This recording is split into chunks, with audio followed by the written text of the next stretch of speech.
Magandang araw mga kaibigan.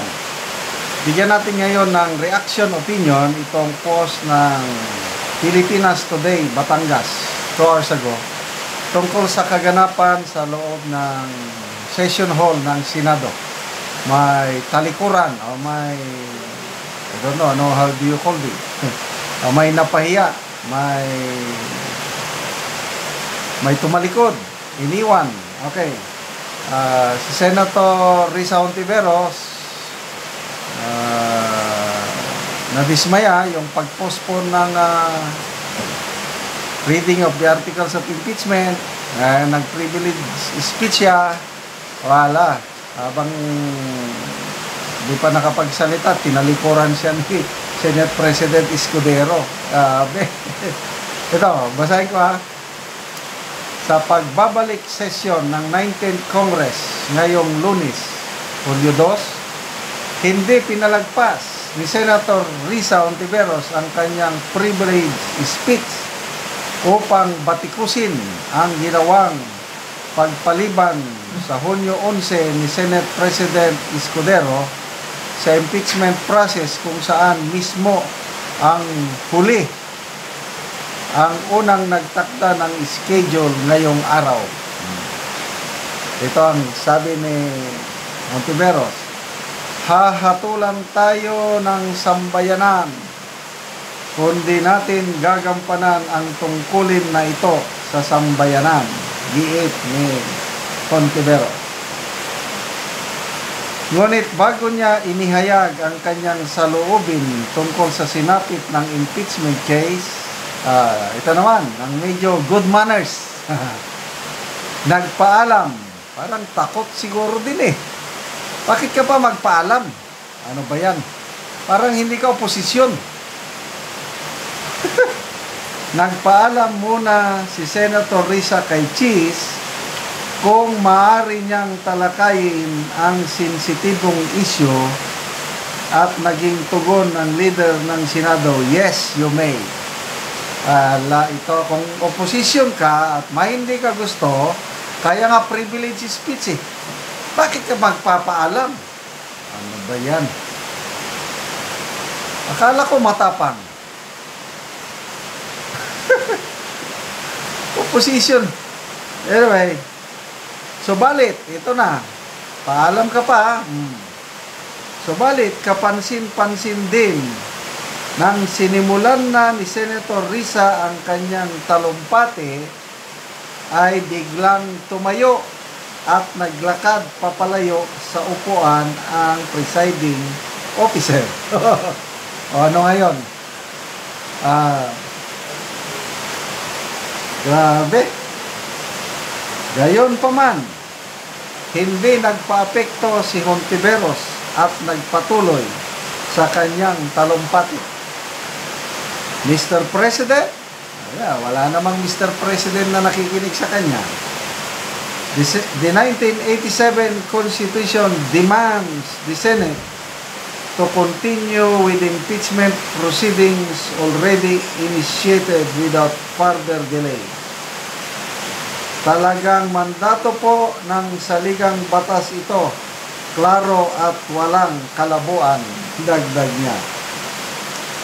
Agad namang bumalik si Escudero sa kanyang upuan nang tapos na si Senator Risa sa kanyang privilege speech. Yan po ang, nakatalikod si Cheese.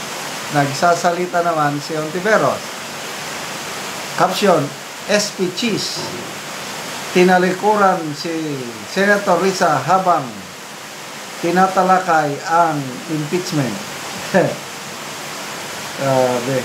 Basa tayo sa mga comments. Tomion Recto, magpapakita ng walang galang respeto ng Senate President, hindi President President sa kapwa mambabatas at nagpapahiwatig na walang interest sa impeachment proceedings na itinakda ng saligang batas.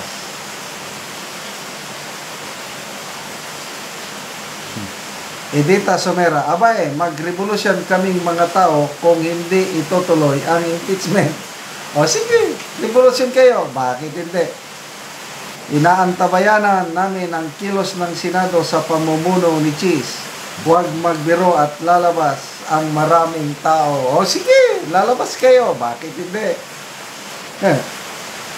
Marcelino Gabriel, walang silbing Senate President yan. Pera ng taong bayan ang nawawala, binabali wala niya. Westfield C. Tapos ka na, Escudero, tatandaan ka ng mga tao sa susunod na eleksyon.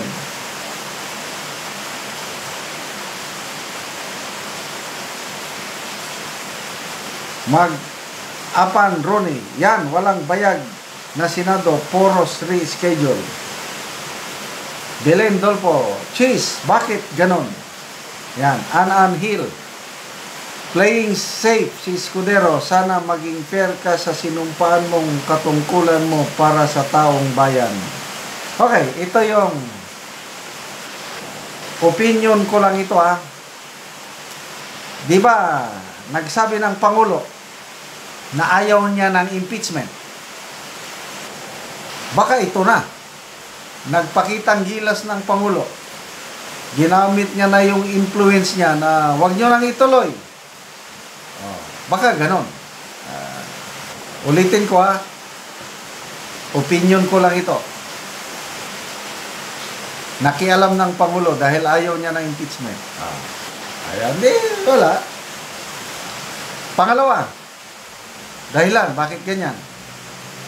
Ito, nabasa ko lang ito sa article ng politico.com kanina na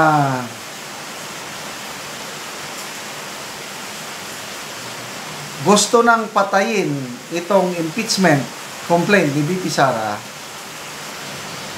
in exchange sa pagsuporta ng Duterte Black sa Senate presidency ni Senator Escudero. Yan, nabasa ko lang yan na article ng politico.com. I don't know how true it is. Kailang, posible. Kasi, anim yung Duterte Black. Ang dami na nun. Pag nakuha ni Senator Escudero yung suporta ng anim na Duterte Black, malaking pag-asa magiging Senate Presidensya. Mga ganun lang ang kalakaran sa politika. No permanent friends, no permanent enemy. So, good luck sa impeachment trial na ito. Gusto sana naming makapanood ng bloodbath. Kaya lang sa tingin ko parang wala na. The end is near. Okay, salamat mga kaibigan sa inyong pagsubaybay sa channel na ito. Nakakatulong tayo ng malaki sa tribong talandig ng Bukidnon. Ang sweldo natin ay tinutulong natin sa tribo.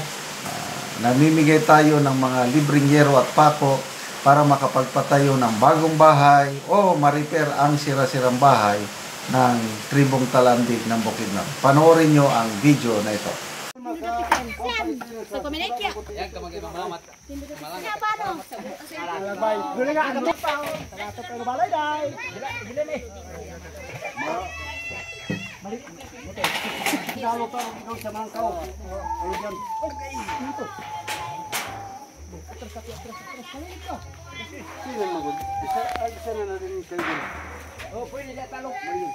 Pero mapag-ilisan aman ulit sila.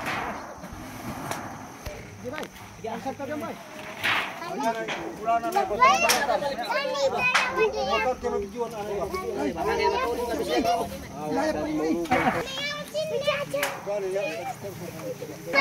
Ay, katak serius.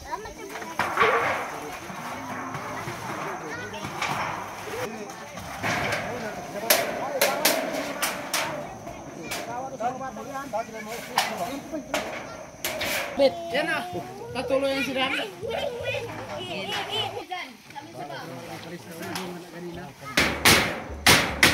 Napiko pa sa langsang ko ba? Bali na kung may ganyan na da. Oh, sige. Ayan.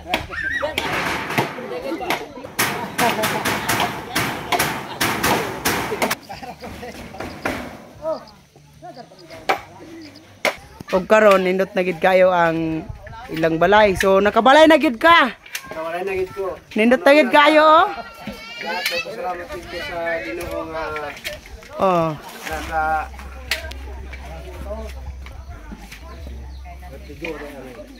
salamat sa Ginoo nga og sa nag-sponsor ani nga og nagatan sa video nga nakabalay na gid ko. Oh. Salamat pod kayo. Salamat. Salamat.